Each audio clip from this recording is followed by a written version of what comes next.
Hello, my dear friends. Welcome to my channel. Don't forget to like, share, subscribe, and press the bell icon.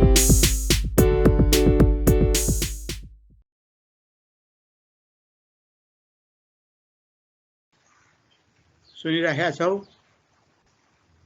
Hello सुनिरहेको छु sir. सुनिरहेका छौ है? अनि हिजो हामीले पढेको कुरा यो प्रोडक्सन प्लानिङ जुन छ त्यसमा अलिकति रिभ्यू गरौँ न है।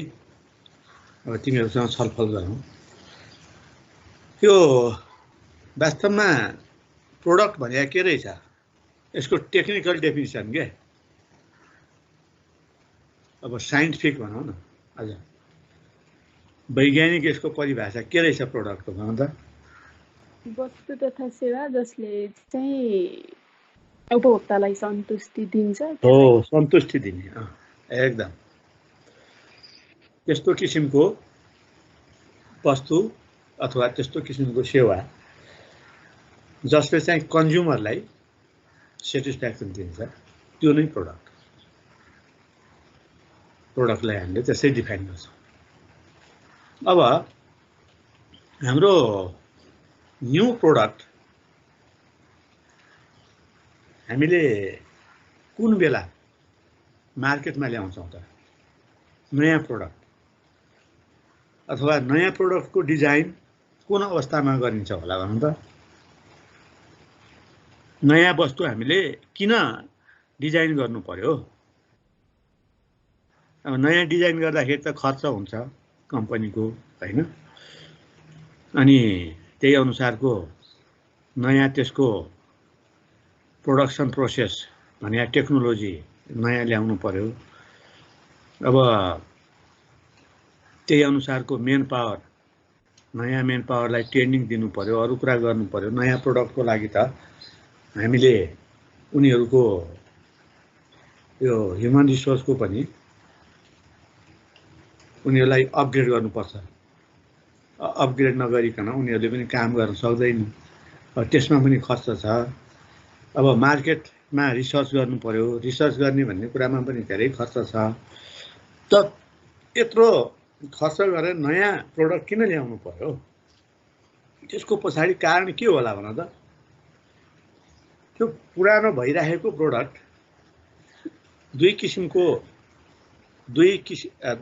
दुईटा कारणले गर्दाखेरि नयाँ प्रोडक्ट आउँछ।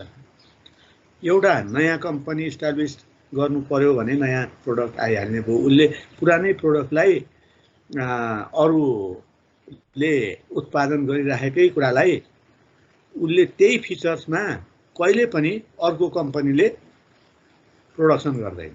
केही न केही त्यसमा उसले फरक ल्याउनै पर्छ, नभए त अर्काको ब्रान्ड त लिन पाइँदैन है। अर्कोले अब उत्पादन गरेको सेम त्यस्तै उत्पादन गर्न पाइँदैन। अब त्यसमा चाहिँ स्पेसिफिकेसन केही न केही चेन्ज हुन्छ, नहुने होइन। त्यसले गर्दाखेरि नयाँ प्रोडक्ट एउटा कसैले उत्पादन गर्न खोज्यो, उद्यमी हुन खोज्यो हैन, प्रोडक्सन गर्न खोज्यो र आफूलाई चाहिँ प्रोडक्सन गर्ने एउटा चाहिँ भनौँ न मान्छेका रूपमा स्थापित गर्न खोज्यो भन्यो भने उसले चाहिँ उत्पादन गर्छ, नयाँ चिज, नयाँ वस्तु सेवा बजारमा ल्याउँछ। अब एउटा चाहिँ त्यो भयो। अर्को के भयो भने जुन कम्पनी पुरानो छ उसले विभिन्न किसिमको प्रोडक्ट मार्केटमा ल्याएर बेचिराखेका हो हैन। कुनै प्रोडक्ट अथवा उसले दुई चारवटा अरू मल्टिपल प्रोडक्ट मार्केटमा ल्याएर बेचिराखेका हो। तर त्यो सधैँभरि त्यसलाई उपभोक्ताले है, कन्ज्युमरले मोनोटोनस जस्तो हुन्छ कि उनीहरूलाई एउटै कुरा सधैँभरि खाइराख्दा उसलाई ठिक लाग्दैन। बढी खायो भने चिनी पनि तितो हुन्छ भनेर सुनेका छौँ नि हामीले। हो, त्यो प्रोडक्ट चाहिँ धेरै लामो समयसम्म त्यही एउटै प्रोडक्ट रुचाउँदैन कन्ज्युमरले। नरुचाएपछि डिमान्ड घट्छ कि मार्केटमा। जब मार्केटमा डिमान्ड गर्छ, डिमान्ड घटेपछि अनि उसको दिमागमा नयाँ कन्सेप्ट आउँछ, अब मैले मेरो डिमान्डलाई कसरी बढाउने त। अब यस्तै किसिमले दिन प्रतिदिन डिमान्ड घट्दै गयो भन्यो भने त म त सस्टेन हुन सक्दिनँ, म त यहाँ टिक्नै सक्दिनँ।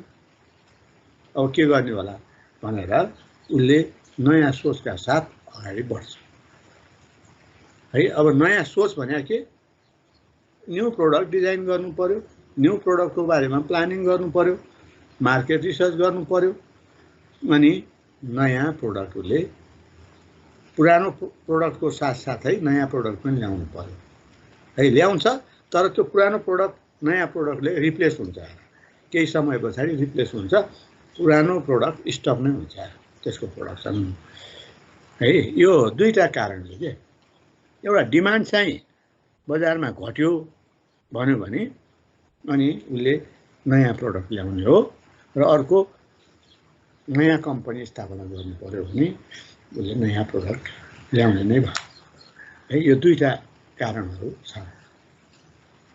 अब हामीले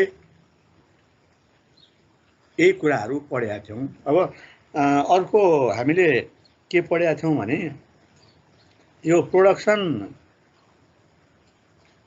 गर्दाखेरि, नयाँ प्रोडक्सन गर्दाखेरि त्यसको के गर्नुपर्छ भन्ने स्टेपहरू हामीले पढेका थियौँ र अब स्टेपहरू हाम्रो 4वटा स्टेपहरू हामीले पढेका थियौँ। अब पहिलो स्टेपमा चाहिँ अब त्यो डिजाइन गर्नुपर्छ, नयाँ प्रोडक्टको डिजाइन गर्नुपर्छ भनेर पढेका थियौँ। डिजाइन गर्ने मान्छे काम चाहिँ यो डिजाइन इन्जिनियरले डिजाइन गर्छ, त्यसको सेप, साइज, कलर र त्यसको इन्ग्रिडियन्टहरू, स्पेसिफिकेसन है, त्यो कस्तो किसिमको बन्ने त्यसलाई स्पेसिफाई गर्ने काम डिजाइन इन्जिनियरले गर्छ। अनि अब डिजाइन भइसकेपछि त्यो डिजाइन भएको कुरालाई अब हामीले प्रोडक्सन गर्छौँ। प्रोडक्सन गरिसकेपछि त्यसलाई हामीले पाइलट टेस्ट गर्छौँ। पाइलट टेस्ट गरिसकेपछि त्यसलाई हामीले चाहिँ प्याकेजिङ गर्छौँ र मार्केटमा पठाउँछौँ। पाइलट टेस्टले हुन्छ ठिक छ भनिसकेपछि त्यसको हाम्रो रिजल्ट पोजिटिभ आइसकेपछि हामीले त्यसलाई मार्केटमा पठाउने हो है, त्यसरी पठाउँछौँ। अनि अब हामीले चाहिँ यो कुनै पनि स्लाइड सेयर गर्नुभएको छैन। होइन, मैले स्लाइड उनी गरेको छैन। अहिले 22 जना आछौ, त्यसैले चाहिँ 5 मिनट वेट गरे हो। अब टाइम हुन लाग्यो, हामी अगाडि बढौँ। त्यही हिजोको कुरालाई यसो रिभ्यू गरिदिउँ न भनेर। अब हामीले हिजो यो इन्ट्रोडक्सन्स अफ रिसर्च भन्ने एउटा यो स्लाइडमा पनि डिस्कस गरेका थियौँ। रिसर्च नभएर नयाँ प्रोडक्ट ल्याउनै सकिँदैन। रिसर्चले के भन्यो, मार्केटमा हाम्रो नयाँ प्रोडक्टको डिमान्ड छ, कन्ज्युमरहरूले नयाँ प्रोडक्ट खोजिराखेका छन्, यो किसिमको प्रोडक्ट मार्केटमा आयो भने बढी डिमान्ड हुन्छ भन्ने कुरा अब मार्केट रिसर्च गरिसकेपछि मात्र थाहा हुने कुरा हो, त्यत्तिकै थाहा हुँदैन। त्यसैले गर्दाखेरि अब अहिलेको समय भनेको के हो भने कुनै पनि डिसिजन यो फ्याक्टमा आधारित, इन्फर्मेसनमा आधारित भएर डिसिजन लिनुपर्छ। यो हसुवाको भरमा डिसिजन लिने होइन भन्ने कुरो छ। अब तिमीलाई सुरुमा पनि मैले यो प्रोडक्सन र अपरेसनको डेफिनिसनको बारेमा, अब यसको स्कोपको बारेमा भन्दाखेरि मैले भनेको थिएँ यो म्यानेजमेन्ट साइन्स अन्तर्गतको एउटा सब्जेक्ट हो भनेको थिएँ। र यसले के गर्छ त भन्दाखेरि कुनै पनि डिसिजन लिँदाखेरि इन्फर्मेसनको आधारमा डिसिजन लिनुपर्छ। रिसर्च गरेर त्यो रिसर्चले दिएको रिजल्टको आधारमा डिसिजन लिनुपर्छ, हसुवाको भरमा लिने होइन। मसँग नलेज छ, मसँग शक्ति छ, मसँग पावर छ भनेर त्यसको आधारमा कहिले पनि डिसिजन लिने होइन। अहिले यो म्यानेजमेन्ट साइन्सले भन्छ नै त्यही, रिसर्च गर अनि डिसिजन लियो।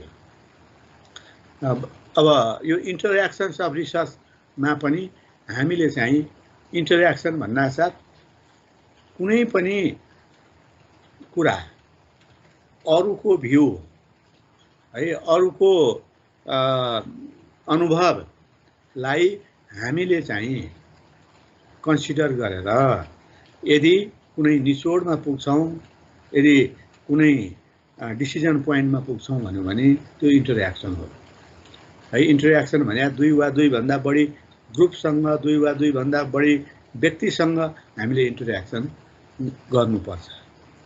त्यसले गर्दाखेरि अब यो इन्टरेक्सन अफ रिसर्चमा के पर्छ, पहिलो उसमा चाहिँ हाम्रो प्योर रिसर्च पर्छ। त्यो प्योर रिसर्चले कुनै पनि नलेज हामीले नयाँ नलेज फाइन्ड आउट गर्ने, भएको थ्योरीमा नयाँ नलेज थप्ने, त्यसलाई भनिन्छ प्योर रिसर्च भन्छ। प्योर रिसर्चले थ्योरी डेभलप गर्ने काम गर्छ है। अर्को अब एप्लाइड रिसर्च भनेको अहिले तत्काल काम गर्दै जाँदा कुनै समस्या आयो भने त्यो समस्याको समाधान गर्नका लागि जुन रिसर्च गरिन्छ त्यो रिसर्चलाई एप्लाइड रिसर्च भनिन्छ। अनि अब यो प्रोडक्ट कन्फिगुरेसन, प्रोडक्ट कसरी बनाउने, त्यसमा के कुराहरू मिलाउने, इन्ग्रिडियन्टको रूपमा के लिने, त्यसलाई कन्फिगुरेसन भन्छ।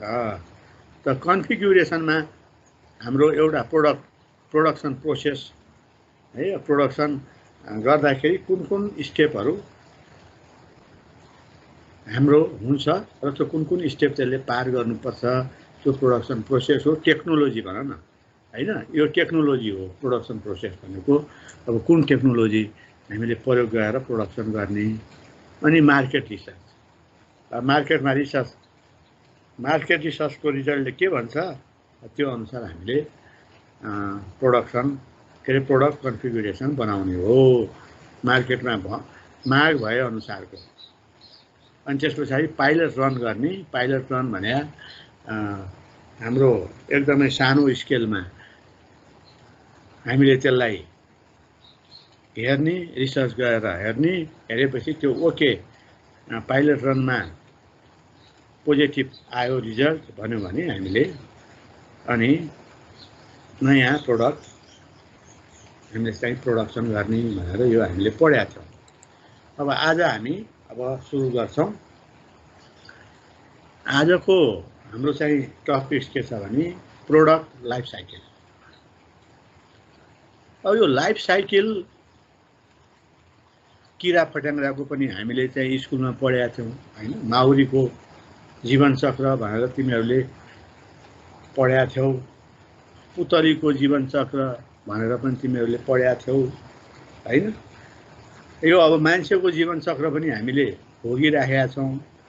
त्यो अनुसार हामीले आफ्नो जीवन अगाडि बढाइराखेका छौँ। त हरेकको जीवनचक्र हुन्छ। पुतलीको जीवनचक्रमा फुल, लार्भा, प्युपा र एडल्ट भनेर तिमीहरूले पढेका छौ हैन। यो चारवटा स्टेजहरू हुन्छ भनेर पढेका। त्यस्तै माउरीको जीवनचक्रमा पनि हामीले चाहिँ त्यसको यो लाइफ साइकलको स्टेजहरू पढेका छौँ। अनि यो मच्छर, लामखुट्टेको जीवनचक्र पनि हामीले पढेका छौँ।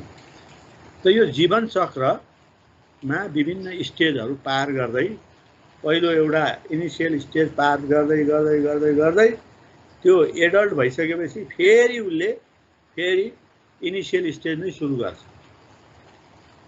है। अब मान्छेमा पनि त्यही नै हो, हरेकमा लाइफ साइकल हुन्छ। त यसरी जीवित चिजको लाइफ साइकल भए जस्तै यहाँ प्रोडक्टको पनि लाइफ साइकल हुँदो रहेछ। अब प्रोडक्टको लाइफ साइकलमा पनि हाम्रो चारवटा स्टेजहरू छन्।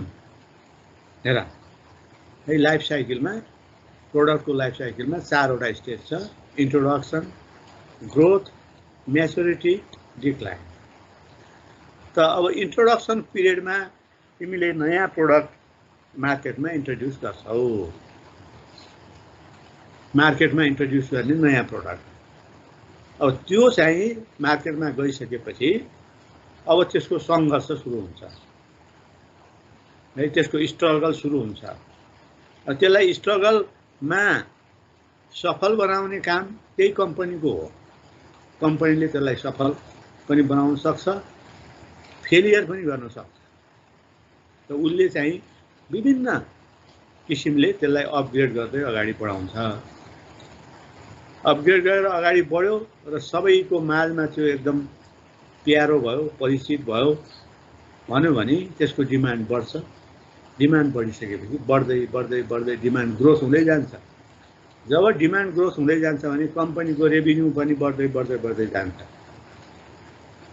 अब उसले त्यही रेभिन्यू कलेक्सन भएको आधारमा कम्पनीलाई पनि एकदमै फ्लोरिस गर्दै जान्छ अब त्यसमा भएका कामदारलाई सेवा सुविधा पनि थप्दै जान्छ र धेरै राम्रो हुँदै जान्छ तर त्यो ग्रोथ चाहिँ जीवन्त सदियौं त्यो ग्रोथ चाहिँ हुँदैन एउटा यस्तो अवस्था आउँछ जुन अवस्थालाई हामीले म्याच्युरिटी भन्छौँ अथवा सेचुरेटेडको अवस्था भन्छौँ है त्यो सेचुरेटेडको अवस्थामा ग्रोथ बढ्दैन र घट्दैन बढ्न पनि बढ्दैन घट्न पनि घट्दैन है जस्तो अब म अहिले एउटा तिमीहरूलाई यसमा एक्जाम्पल एउटा के दिउँ भने घर जग्गाको मूल्य अहिले तिमीहरू घर जग्गाको मूल्य हेर यति चरम त्यसको मूल्य भयो कि अब त्यो सेचुरेटेडको अवस्था पुगिसक्यो घर जग्गाको मूल्य अब बढ्यो भने तिम्रो आनामा 1 लाख बढ्ला आनामा 25,000 पढ्ला 20,000 पढ्ला अब चाहिँ एकैचोटि डबल हुने अवस्था छैन अब आनाको 25 लाख भइसक्यो आनाको 50 लाख भइसक्यो अब त्यो 50 लाखको 1 करोड आनाको भनेर त तुरुन्तै 2 महिना पछाडि 1 करोड आनाको त हुनै सक्दैन अब घर जग्गा व्यापारीले अब धेरै कमाउने अवस्था छैन अब हेर बिस्तारै घर जग्गाको व्यापारबाट मान्छे पलायन हुन्छन् है यो व्यापार चाहिँ तिम्रो राम्रो हुँदैन किनभने 25-30 हजारले त उसको राजस्व तिर्न पनि पुग्दैन लाभ कर भन्छ यताउता भन्छ उसलाई चाहिँ प्रफिटै हुँदैन के अब घर जग्गाको व्यापार गरेर प्रफिट हुने सम्भावना छैन यो काठमाडौँको सन्दर्भमा भने है मैले अब बाहिर पनि त्यस्तै छ बढ्न त त्यो अवस्था भने म्याच्युरिटीको अवस्था आएर सेचुरेटेड प्राइस हुनु न घट्नु न बढ्नु अब यो म्याच्युरिटीको अवस्थामा पनि सधैँ बस्दैन हेर अब वाक्क दिक्क हुन्छ हेर त्यो वस्तु त्यो सेवा देखेर वाक्क दिक्क भइसकेपछि मान्छेले नयाँ स्वाद लिन खोज्छ मान्छे भनेकै के हो भने नयाँ कुरा उसले अनुभव गर्न खोज्ने जात हो मान्छेको अनि अब त्यो म्याच्युरिटीको अवस्थाबाट उसको डिमान्ड घट्यो भएपछि डिमान्ड जब घट्छ डिमान्ड घट्नु भनेको डिक्लाइनको अवस्थामा आउनु हो है डिक्लाइनको अवस्थामा आउनु अब यो डिक्लाइनको अवस्थामा आउन साथ उसले सोच्नु पर्यो बाबरे अब भएन अब म कसरी अगाडि बढ्ने अब मैले चाहिँ यो डिक्लाइनको अवस्थामा आइसकेपछि त कम्पनीलाई त गाह्रो भइराखेको हुन्छ हो त्यसले गर्दा उसले चाहिँ अब नयाँ प्रोडक्ट मार्केटमा ल्याउने त्यसलाई मोडिफाई गर्ने हैन मोडिफाई गरेर नयाँ रूपमा प्रस्तुत हुने यो कुरो चाहिँ अब उसले सोच्नुपर्छ है यो कुरा चाहिँ तिमीहरूले बुझ अब हाम्रो चाहिँ के अरे यो प्रोडक्ट लाइफ साइकलमा इन्ट्रोडक्सनमा के हुन्छ भन्ने कुरा यहाँ छ फाइन ट्युनिङ हुन्छ हेर अब फाइन ट्युनिङ भन्नासाथ हामीले के बुझ्नु पर्यो भने उसले आफूलाई मैले नयाँ प्रोडक्ट ल्याउँदैछु र नयाँ प्रोडक्टको लागि मैले चाहिँ रिसर्च गर्नु पर्यो। पहिलो कुरा कस्तो प्रोडक्ट कस्टमरले अहिले चाहेका छन्।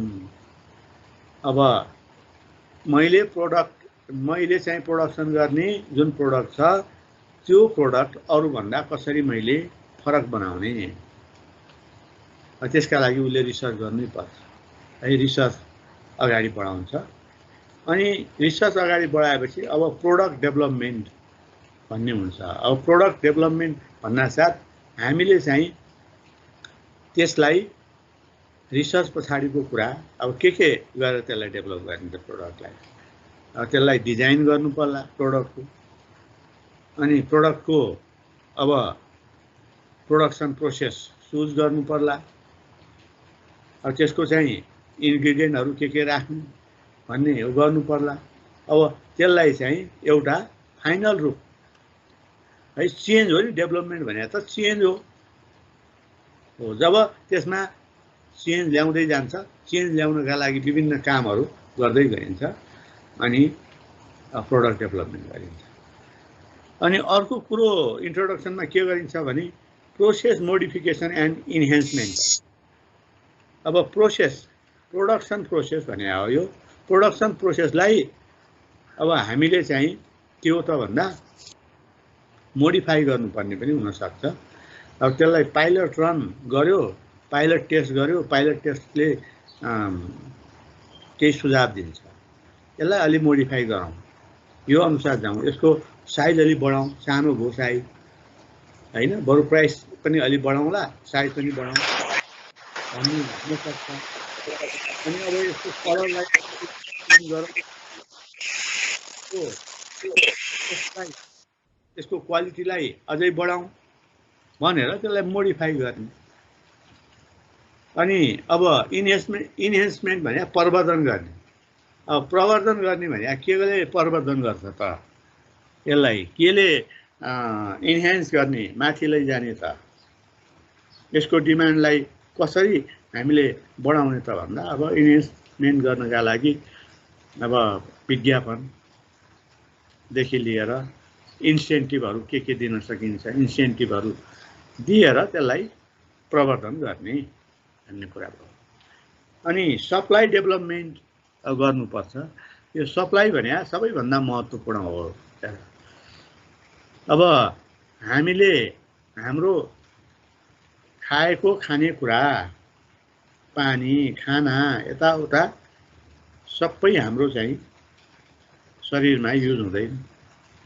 अब त्यसलाई चाहिँ युज गरिसकेपछि हाम्रो शरीरले पचाउन नसकेको, प्रयोग गर्न नसकेको, बढी भएको कुरालाई हामीले चाहिँ के गर्छौँ त भन्दा बाहिर, शरीर बाहिर सप्लाई गर्छौँ, शरीर बाहिर फ्याँक्छौँ।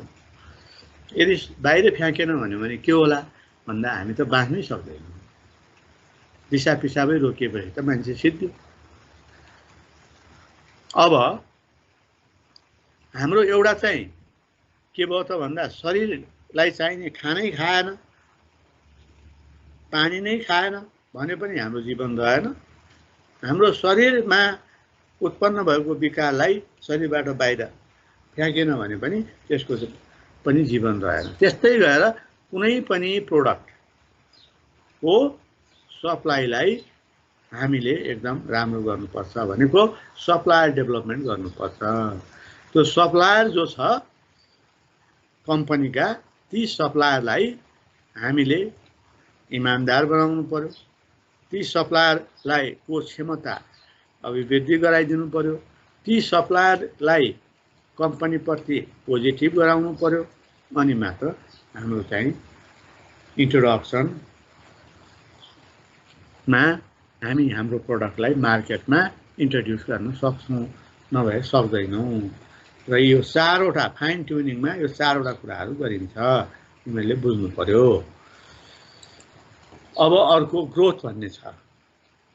अब इन्ट्रोडक्सन पिरियडमा सप्लाई चाहिँ के अरे डिमान्ड कम हुन्छ हेर है, त्यो त्यति मार्केट त्यसले लिइसके हुँदैन, डिमान्ड कम हुन्छ। अब ग्रोथ भन्नासाथ अब डिमान्ड बढ्छ। जब डिमान्ड बढ्दै दिन प्रतिदिन बढ्दै जान्छ, इन्क्रिज हुँदै जान्छ, हो त्यसलाई चाहिँ हामी ग्रोथको स्टेज भन्ने गर्छौँ है।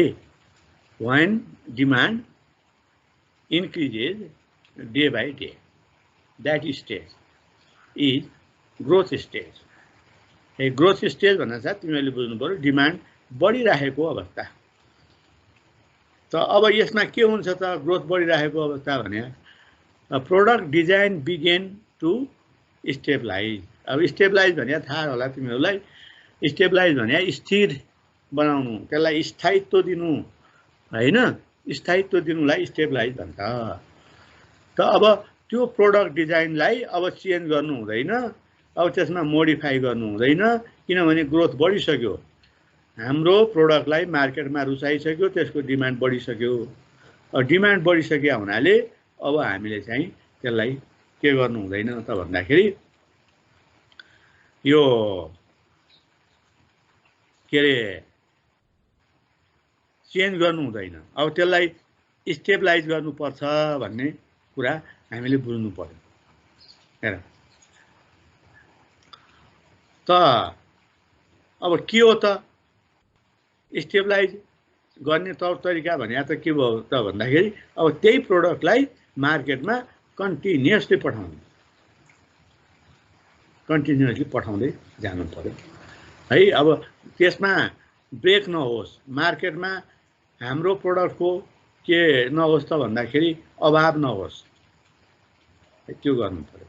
अब अर्को चाहिँ effective forecasting of capacity become necessary. अब हेर यहाँ एउटा फोरकास्टिङ भन्ने आयो, इफेक्टिभ फोरकास्टिङ। फेरि त्यो इफेक्टिभ हुनु पर्यो। फोरकास्टिङ भनेको हामीले फोरकास्ट गरेको कुरा यदि चाहिँ सत्य भएन, त्यो अनुसारको फोरकास्टिङ अनुसारको मार्केटमा डिमान्ड भएन भन्यो भने त्यो इनइफेक्टिभ भयो। यदि हामीले फोरकास्ट गरे अनुसार, भविष्यवाणी गरे अनुसार हाम्रो ठ्याक्कै त्यही अनुसारको डिमान्ड बढ्यो भन्यो भने अब त्यसलाई हामीले चाहिँ इफेक्टिभ भन्ने। अब effective forecasting of capacity become necessary भने यहाँ अब क्यापासिटी, हाम्रो क्यापासिटी मैले अब 2 महिना पछाडि मेरो क्यापासिटी बढाउनु पर्छ मेरो म्यानुफ्याक्चर कम्पनीको, किनभने डिमान्ड चाहिँ यति बढिसक्छ।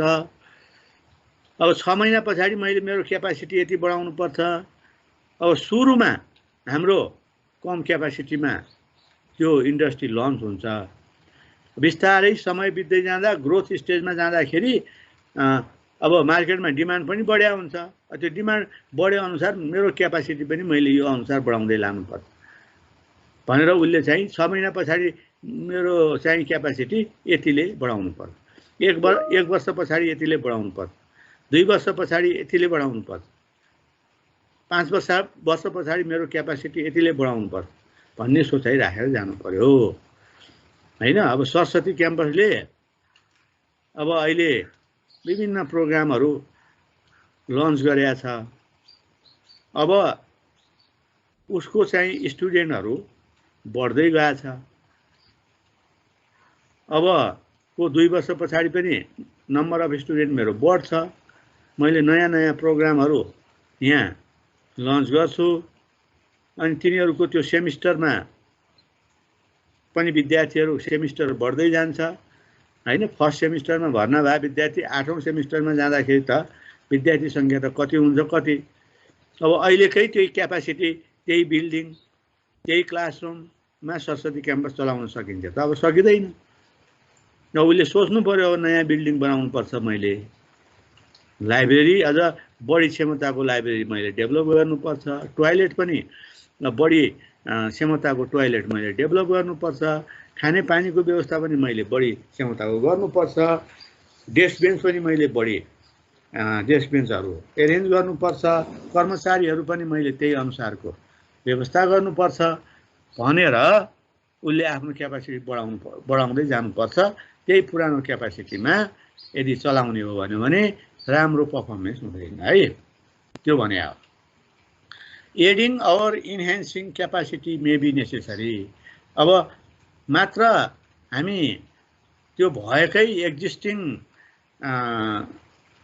जुन भनौँ न रिसोर्सेसहरू छ त्यही रिसोर्सेसको क्षमता मात्र वृद्धि गरेर हामीले चाहिँ त्यो डिमान्ड फुलफिल गर्न सक्दैन।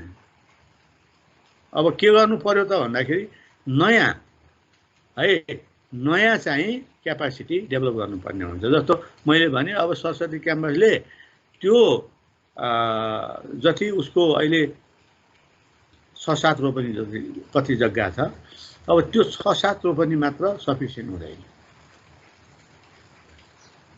अब उसले के गर्नु पर्यो, नयाँ ठाउँमा भाडामा लिएर हुन्छ कि के गरेर हुन्छ, बिल्डिङदेखि लिएर उ गरेर उसले चलाउनु पर्यो प्रोग्रामहरू, है एडिङ गर्नु पर्यो। त्यो भन्न खोजे ल हेर, ग्रोथ पिरियडमा त यतिका कुराहरू गर्नुपर्ने रहेछ। अब अर्को म्याचुरिटी स्टेज आउँछ हेर। अब म्याचुरिटी स्टेज भने म्याक्सिमम डिमान्ड भएको अवस्था। अब त्यो परिपक्व भइसक्यो, अब त्यो मार्केटमा चाहिँ एकदमै प्रख्यात भयो। अब त्यसको डिमान्ड बढिराखेको हुँदैन हेर। म्याचुरिटी स्टेजमा म्याक्सिमममा पुगेको हुन्छ, न त्यो घट्छ न त्यो बढ्छ। त्योभन्दा है त्यो स्थितिमा ऊ पुग्छ है, जुनसुकै पनि त्यो अवस्थामा पुग्छ हेर म्याचुरिटी स्टेजमा। अब त्यो म्याचुरिटी स्टेजमा हाम्रो चाहिँ पुग्नुको पछाडि एउटा कारण के हुन्छ भने यो कम्पिटिटर्सहरू मार्केटमा प्रशस्तै आइसकेका हुन्छ। यसले मात्र कमाउने, यसले त धेरै कमायो बा, म यस्तै कम्पनी खोल्छु, यसकै प्यारलल प्रोडक्ट मैले मार्केटमा ल्याउँछु, म पनि कमाउँछु भनेर अब अर्को पनि कम्पनी आउँछ, अर्को कम्पनी आउँछ, अर्को कम्पनी आउँछ, धेरै कम्पनीहरू मार्केटमा आउँछन्। त आएपछि अनि त्यहाँबाट कम्पिटिसन बढ्छ। अब पहिला नेपालको मार्केटमा मलाई थाहा छ है, म 2039 सालमा, तिमीहरू जन्मेकै थिएन होला, काठमाडौँमा पढ्न आएको है। त्यो बेला आइएससी भन्थ्यो, अहिले त +2 लेभल भयो, त्यो बेला आइएससी भन्थ्यो। त आइएससीमा म काठमाडौँ पढ्न आउँदा यो बिस्कुटमा नेभीको बिस्कुट मात्र पाउँथ्यो क्या मार्केटमा। एउटा पशुपति बिस्कुट भन्ने थियो, कता विराटनगरको हो कि कता हो त्यो, एउटा नेभीको बिस्कुट। अरू यी चाहिँ कहाँ मल्टिनेसनल कम्पनीका बिस्कुटहरू नेपालमा थिएनन् र। अहिले त कहाँ आए बिस्कुटहरू।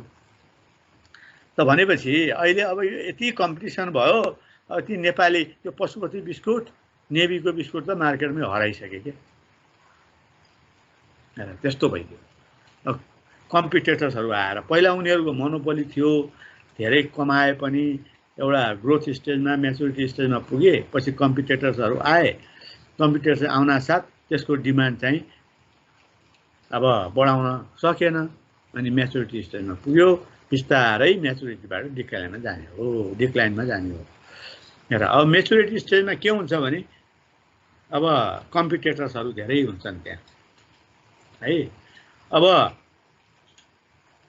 यो अवस्थामा एउटा के हुन्छ त भन्दाखेरि हामीले धेरै भोल्युममा एकदमै इनोभेटिभ प्रोडक्सन गर्नुपर्ने हुन्छ। हाई भोल्युममा यदि हामीले मार्केटमा हाई भोल्युममा किन गर्ने भन्दाखेरि मार्केट एक्सपेन्सन गर्नुपर्छ। अब मार्केट एक्सपेन्सन, अब एउटा मार्केटमा त्यसको डिमान्ड कम्पिटिटर्स धेरै भयो भने अर्को मार्केटतिर जानु पर्यो नि, मार्केट खोज्दै जानु पर्यो। त्यो खोज्दाखेरि हाम्रो हाई भोल्युम म्याचुरिटीमा अब डिमान्ड त हाई भएकै हुन्छ, त्यो बेला हाई भोल्युम प्रोडक्सन गर्नुपर्छ। अनि इनोभेटिभ प्रोडक्सन हामीले गर्नुपर्छ, नयाँ किसिमको इनोभेसन गरेर है, आविष्कार गरेर नयाँ कुरा पत्ता लगाएर त्यो नयाँ प्रोडक्ट चाहिँ मार्केटमा ल्याउनुपर्छ। अनि अर्को म्याचुरिटी स्टेजमा गर्नुपर्ने अब इम्प्रुभ कस्ट कन्ट्रोल। अब यो बेला म्याचुरिटी स्टेजमा हामीले कस्टलाई कन्ट्रोल गर्ने काम गर्नुपर्छ। किन कस्ट कन्ट्रोल गर्ने भन्दा प्राइस मा अब कम्पिटिसन गर्नुपर्ने हुन्छ पुरानो कम्पनीले केही समयको लागि प्रॉफिट मार्जिन कम राखेर भए पनि अब हामीले चाहिँ कम्पिटिटरसँग कम्पिटिसन गर्नुपर्ने हुन्छ त्यसले गर्दाखेरि हाम्रो कस्ट चाहिँ केही हदसम्म हामीले कन्ट्रोल गर्नुपर्छ अनि यो अप्सनहरूलाई हामीले के गर्नुपर्छ भने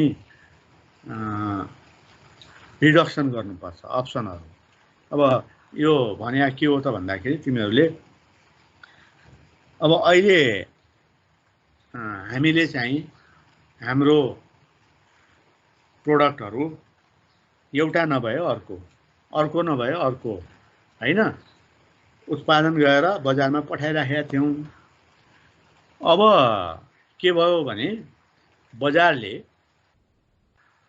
यी सबै प्रोडक्टको डिमान्ड बढाउन सकेका छैन भने अब हामीले के गर्नु पर्यो भने यी जति पनि अप्सनहरू छन् त्यो अप्सनलाई अब कम गर्दै लानु पर्यो भन्नुको मतलब के हो भने हामीले pairing down of the product line अब हामीले प्रोडक्ट लाइनलाई पियरिङ डाउन गर्नुपर्छ भनेपछि त्यो घटाउनु पर्छ अब घटाउनु पर्छ प्रोडक्सन प्रोसेसलाई पनि हामीले घटाएर सीमित प्रोडक्ट मात्र बजारमा लैजानु पर्यो अब त्यो भएका भेराइटीलाई अब हामीले बजारमा लैजाने होइन एउटैमा ध्यान दिने त्यसलाई राम्रो बनाउने है त्यो कुरो हाम्रो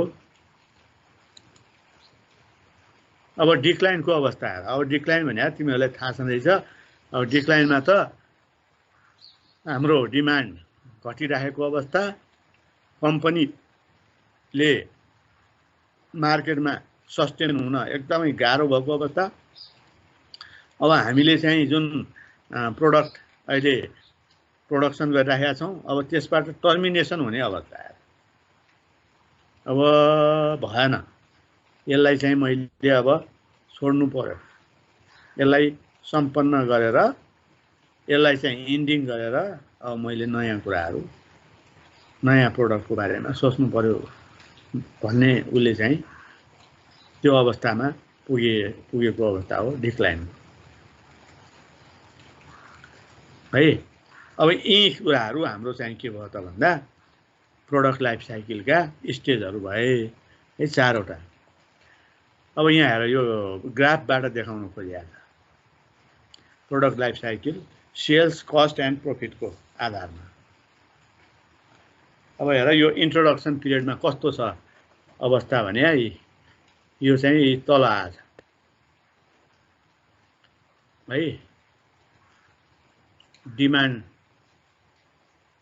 अब यो सेल्स कस्ट एन्ड प्रॉफिट यतातिर है वाइ एक्सिसमा अब यो स्टेजहरू एक्स एक्सिसमा अब के हुँदो रहेछ त भन्दा सेल्स कस्ट र प्रॉफिट यो तीनटै कुरो इन्ट्रोडक्सन पिरियडमा एकदम तल नेगेटिभ पनि जाँदो रहेछ है नेगेटिभ लसको अवस्था पनि हुँदो रहेछ इन्ट्रोडक्सन पिरियडमा र बिस्तारै त्यसलाई इन्हान्समेन्ट गरेको छ अब बढ्दै गयो ग्रोथ पिरियडमा त एकदम ग्राफ सिधै माथि गयो यो अवस्थामा पुग्यो अब हाम्रो चाहिँ के भयो भने यो अवस्था नेट रेभिन्यू जुन छ म्याक्सिमम नेट रेभिन्यू यो मेच्युरिटीको अवस्था अनि त्यस पछाडि अब यो मेच्युरिटीको अवस्थाबाट यो लाइनबाट हेर यसरी तल गइरहेको अब सेल्स रेभिन्यू यसरी बढ्दै जाँदो रहेछ सेल्स रेभिन्यू यसरी बढ्दै जाँदो त यसरी हाम्रो चाहिँ यो के भयो भने प्रोडक्ट लाइफ साइकलमा सेल्स कस्ट र प्रॉफिटको के अवस्था हुन्छ भन्ने कुरा यो ग्राफमा देखाएको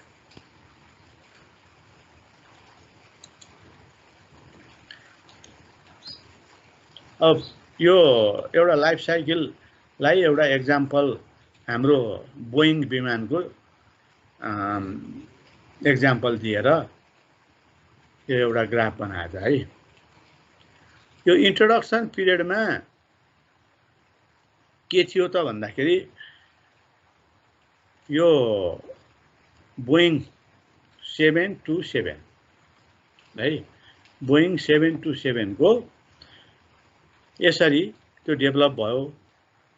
अनि त्यस पछाडि एउटा अब ग्रोथ पिरियडमा आयो। यो ग्रोथ पिरियडमा रोलर ब्लेडहरू अब त्यसको त्यो पङ्खामा एकदमै बढी शक्ति भएको, अरू बोइङ विमान भन्दा त्यो एकदमै राम्रो हैन, फास्ट पनि भयो र त्यो चाहिँ निकै विश्वासिलो पनि भयो होला। उसले रोलर ब्लेडहरूको प्रयोग गर्यो, त्यो प्रयोग गर्दाखेरि एकदमै ग्रोथ भयो। यसले बजार लियो, बजार लिएर अब जेट स्की भन्ने अवस्थासम्म डेभलप गर्दाखेरि है, यो मोडेलसम्म डेभलप गर्दाखेरि अब ऊ म्याचुरिटी स्टेजमा पुग्यो।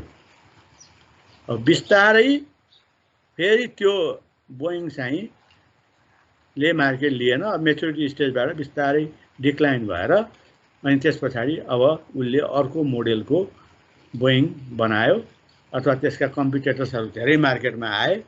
अब यो अवस्थामा है बोइङको 727 यो मोडेलको आउँदाखेरि त्यहाँ डिक्लाइनको अवस्था भइसक्यो। यसरी कुनै पनि प्रोडक्ट के मार्केटमा अब तिम्रो जनकपुर चुरोट कारखानाको यसमा एक्जाम्पल दिन्छु मैले। यो याक सुरोट भनेपछि नेपाल अधिराज्यभर है, भारतका पनि यो उत्तराखण्ड अनि आसाम, तिम्रो दार्जिलिङ, जहाँ पनि याक सुरोट पाइन्छ ल, त्यस्तो मार्केट लिएको सबले सुरोट। अरू कम्पनी त्यो कम्पिटिटर्सहरू त थिएनन् हैन मार्केटमा, त्यो भएका पनि कम्पिटिटर्सहरू त त्यो सुरोट चाहिँ पसलेले दिन्थ्यो, तर ग्राहकले के भन्थे त भन्दाखेरि गैँडा सुरोट, याक सुरोट भनेर माग्थे, तर अर्कै सुरोट दिइदिन्थे, भ्याउँथे। अब पढ लेख नगरेका मान्छेलाई है, त्यस्तो मार्केट ल्याएको थियो होला। अहिले अब हरायो, त्यो कम्पनी नै बन्द भयो होला, जनकपुर चुरोट कारखाना बन्द। यो पूजा साबुन भन्ने थियो कि एउटा, मान्छेको जिब्रोमै लुगा धुने साबुन भनेपछि नामै पूजा साबुन। कस्तो मार्केट ल्यायो होला त्यसले। अब अहिले त पूजा साबुन भने छन् त, तर त्यति अपग्रेड हुन सकेका छैन। यस्तो अवस्था आउँछ प्रोडक्टको पनि, त्यो हराउँछ मार्केटबाटै हराउन बिलाएर जाने पनि हुन्छ, मृत भएर जान्छ। अब प्रोडक्ट स्पेसिफिकेसन स्टेज, हाम्रो स्पेसिफिकेसन भन्नासाथ त्यसको क्वालिटी कस्तो क्वालिटीको हुने, अरूभन्दा कसरी भिन्न हुने, त्यो प्रोडक्टलाई चिन्दाखेरि हामीले के को आधारमा चिन्ने, त्यसलाई स्पेसिफिकेसन भन्छ। अब यो स्पेसिफिकेसन स्टेजमा पहिलो stage determine how product will be made. अब हामीले प्रोडक्ट चाहिँ कसरी बनाउने भन्ने कुरा आउँछ।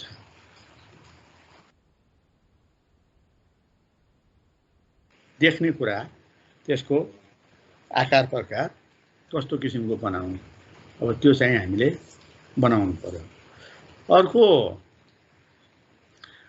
यो यसको चाहिँ प्रोडक्टको फिजिकल स्पेसिफिकेसनलाई हाम्रो इन्जिनियरिङ ड्रइङ गर्नुपर्छ। त्यो हसुवाको भरमा यस्तो हुने भन्ने होइन, त्यसलाई इन्जिनियरिङ ड्रइङ गरेर अनि त्यसलाई विभिन्न प्रकारले प्र्याक्टिस गर्दै एउटा फाइनल यसको डाइमेन्सन हामीले निकाल्नुपर्छ। अर्को अब यसलाई चाहिँ कम्प्युटरमा पनि रेकर्ड राख्नुपर्छ है, कम्प्युटरमा मात्र पनि रेकर्ड राख्नुपर्छ, पेपरमा मात्र ड्रइङ गरेर भएन। अनि अब कम्प्युटरमा रेकर्ड राख्दाखेरि कम्प्युटर एडेड डिजाइन हामीले गर्नु पर्यो। त यसरी हाम्रो चाहिँ के हुन्छ त भन्दा स्पेसिफिकेसन हुन्छ। यो स्पेसिफिकेसनलाई हामीले यसरी हाउस अफ क्वालिटीमा राख्ने के कुन कुन उसको चाहिँ क्यारेक्टरहरू भयो त्यो कुरा यसरी हामीले नोट गरेर राख्न सक्छौँ भन्ने। अब यो operation issues in production life cycle.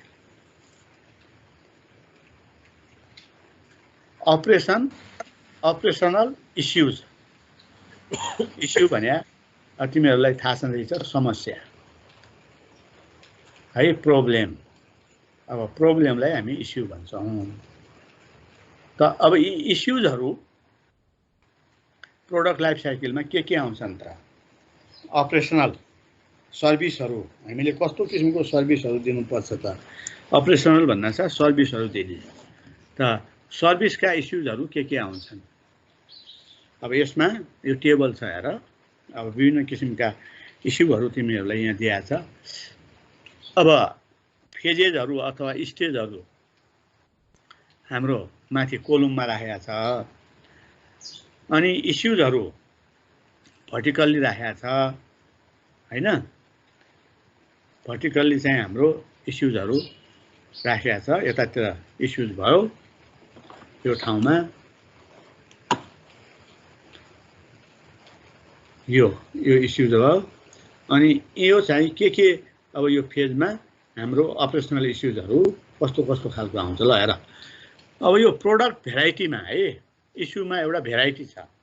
अब भेराइटी भन्नासाथ हामीले विभिन्न प्रकारका प्रोडक्टहरू जस्तो बिस्कुटमा glucose biscuit, cream biscuit, coconut biscuit भने जस्तै अब यहाँ प्रोडक्टको भेराइटीहरू एउटा भेराइटी इस्युज हो।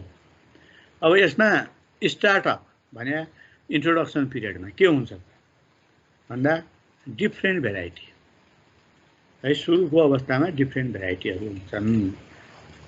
अनि अब ग्रोथमा हेर, प्रोडक्ट भेराइटीमा ग्रोथ स्टेजमा के हुन्छ? इन्क्रिजिङ स्ट्यान्डार्डाइजेसन। अब ग्रोथमा चाहिँ के भए हुन्छ? त्यसलाई चाहिँ एउटा स्ट्यान्डार्डाइज अथवा यो प्रोडक्ट यो कम्पनीको हो भनेर मान्छेले चिन्ने त्यो किसिमको स्ट्यान्डर्ड है, त्यसमा इन्क्रिज गर्ने काम कम्पनीले गरेको हुन्छ। अब मेच्युरिटी स्टेजमा के हुन्छ भने इमर्जेन्स अफ डोमिनेन्ट डिजाइन। अब हामीले चाहिँ के हुन्छ त भन्दा मेच्युरिटी स्टेजमा त्यस्तो किसिमको प्रोडक्टलाई मात्र हामीले मार्केटमा पठाउनु पर्छ। अघि भनेको थियौँ नि हैन, अप्सनहरू कम गर्नुपर्छ भनेको थियौँ। हो, जो डोमिनेन्ट छ, जो चाहिँ एकदमै राम्रो चलेको छ त्यसलाई मात्र पठाउने मार्केटमा, अप्सनहरू कम गर्ने है मेच्युरिटी स्टेजमा। अब डिक्लाइनमा हामीले चाहिँ के हुनु पर्यो भने डिक्लाइन स्टेजमा कमोडिटी क्यारेक्टरिस्टिक्स। अब हामीले चाहिँ त्यो कमोडिटीको क्यारेक्टरिस्टिक्स बढाउनु पर्यो, त्यसका फिचर्सहरू बढाउनु पर्यो डिक्लाइन स्टेजमा। नयाँ किसिमले त्यसलाई ल्याउनु पर्यो। त्यसको प्याकेजिङको पेपर चेन्ज गरेर हुन्छ कि कलर चेन्ज गरेर हुन्छ कि अब के गरेर हुन्छ, अब त्यसलाई चाहिँ मार्केटमा नयाँपन दिनका लागि प्रस्तुत गर्नुपर्ने हुन्छ। अब अर्को इस्यु के छ भने प्रोडक्ट भोल्युमको इस्यु छ। अब भोल्युम के हुन्छ त? स्टार्टिङ फेजमा भोल्युम लो भोल्युम हुन्छ, त्यो थाहा छँदैछ। ग्रोथ फेजमा भोल्युम इन्क्रिज हुन्छ, मेच्युरिटीमा एकदमै हाई भोल्युममा पुग्छ। अनि डिक्लाइनमा पनि सुरुमा हाई भोल्युमै हुन्छ तर पछि त्यो घट्दै जान्छ। अनि इन्डस्ट्री स्ट्रक्चर। अब इन्डस्ट्री स्ट्रक्चर कस्तो हुन्छ त? इन्डस्ट्री भन्नासाथ तिमीहरूले के बुझ्नु पर्यो भने जहाँ वस्तु र सेवा उत्पादन हुन्छ हैन, हो त्यो त्यसलाई भनिन्छ इन्डस्ट्री स्ट्रक्चर भन्छ। अब इन्डस्ट्री स्ट्रक्चर कस्तो बनाउनु पर्छ त्यो भन्नासाथ स्मल स्टार्टिङ फेजमा कम्पिटिटर्स नै एकदम कम हुन्छ के, त्यहाँ कम्पनीहरू नै एकदम कम हुन्छन्। त्यो इन्डस्ट्रीमा काम गर्ने कम्पनीहरू, प्रोडक्सन गर्ने कम्पनीहरूको सङ्ख्या नै कम हुन्छ। अनि ग्रोथमा के हुन्छ भने फल आउट एन्ड कन्सोलिडेसन। अब ग्रोथ स्टेजमा कुनै पनि कम्पनी यदि मार्केटमा आयो भने पनि उसको इन्ट्रोडक्सन पिरियडमा हुन्छ ऊ, त्यस्तालाई त पुरानो कम्पनीले काँचै खाइहाल्छ। त्यसले गर्दाखेरि ऊ आफूलाई चाहिँ एकदमै कन्सोलिडेटेड बनाएर अगाडि बढ्छ। अनि म्याच्युरिटी स्टेजमा अब के आउँछ त भन्दा अब अलिकति ठुला कम्पनीहरूसँग कम्पिटिसन गर्नुपर्ने स्थिति आउँछ है, आउँछ।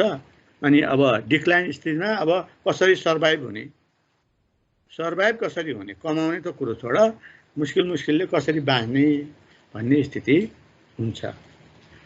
अब अर्को अपरेसनल इस्युजमा फर्म अफ कम्पिटिसन। अब कस्तो प्रकारको कम्पिटिसन हुन्छ त? इन्ट्रोडक्सन पिरियडमा प्रोडक्ट क्यारेक्टरिस्टिक्स धेरै हुन्छ, त्यसमा चाहिँ हामीले कम्पिटिसन गर्नुपर्छ। हाम्रो प्रोडक्टको क्यारेक्टरिस्टिक्स एकदमै बढी हुन्छ, राम्रो हुन्छ। अनि ग्रोथमा चाहिँ के हुन्छ भने product quality and availability. Product quality पनि राम्रो मेन्टेन गर्नु पर्यो र एभाइबिलिटी पनि हामीले चाहिँ त्यही अनुसार मार्केटमा हाम्रो सामान प्रशस्त मात्रामा पठाएको हुन्छ। जताततै हाम्रै सामान मात्र पाइन्छ के, जुनसुकै पसलमा गए पनि यो छ, त्यो छैन, यो छ भन्ने स्थिति यो ग्रोथ पिरियडमा भएको हुन्छ। म्याच्युरिटीमा चाहिँ के हुन्छ भने प्राइस एन्ड डिपेन्डेबिलिटी। अब म्याच्युरिटी स्टेजमा हामीले यो प्राइसको समस्या, इस्युज है त्यहाँ देखा पर्छ। प्राइसलाई हामीले चाहिँ म्याच्युरिटी स्टेजमा केही मात्रामा कस्ट, अघि पनि हामीले गऱ्यौँ नि, म्याच्युरिटी स्टेजमा चाहिँ कस्ट रिडक्सन गर्नुपर्छ, प्रोडक्सन कस्ट रिडक्सन गर्नुपर्छ। किन गर्ने भने प्राइसमा कम्पिटिसन गर्नुपर्ने हुन्छ म्याच्युरिटीमा है। त्यो म्याच्युरिटी स्टेजमै रहिरहनका लागि, त्यो चाँडै डिक्लाइन स्टेजमा नआओस् भन्नका लागि प्राइसमा हामीले अलिकति कमी गर्न सक्नु पर्यो एउटा। अर्को डिपेन्डेबिलिटी भने अब हामीले चाहिँ के हो त भन्दाखेरि विभिन्न कर्मचारीमा, अब कर्मचारीको इमान्दारितामा पनि भर पर्छ हैन, काम गर्ने। अब उनीहरूको पोजिटिभ हैन, कम्पनीप्रति पोजिटिभ उनीहरूलाई बनाउनु पर्यो। डिपेन्डेबिलिटी बनाउनका लागि सप्लायरलाई पनि हाम्रो कम्पनीप्रति राम्रो बनाएर राख्नु पर्यो, अनि पो उनीहरूले चाहिँ हाम्रो चाहिँ सबै कामहरू इमान्दारीपूर्वक गरिदिन्छ त है। अब त्यो यो डिपेन्डेबिलिटी राख्न पनि एकदमै गाह्रो छ यो स्थिति। अनि डिक्लाइनमा त अब प्राइसको इस्यु मात्र आउँछ, अरू कुरा आउँदैन। अब डिक्लाइन स्टेजमा हाम्रो प्राइसलाई घटाउँदै आफू सस्टेन हुँदै अगाडि बढ्ने अवस्था मात्र हुन्छ। र अब फेजिङ मल्टिपल प्रोडक्ट भन्ने छ, अब यो भोलि पढौँला है। आज हामीले यति पढ्यौँ। Thanks for watching.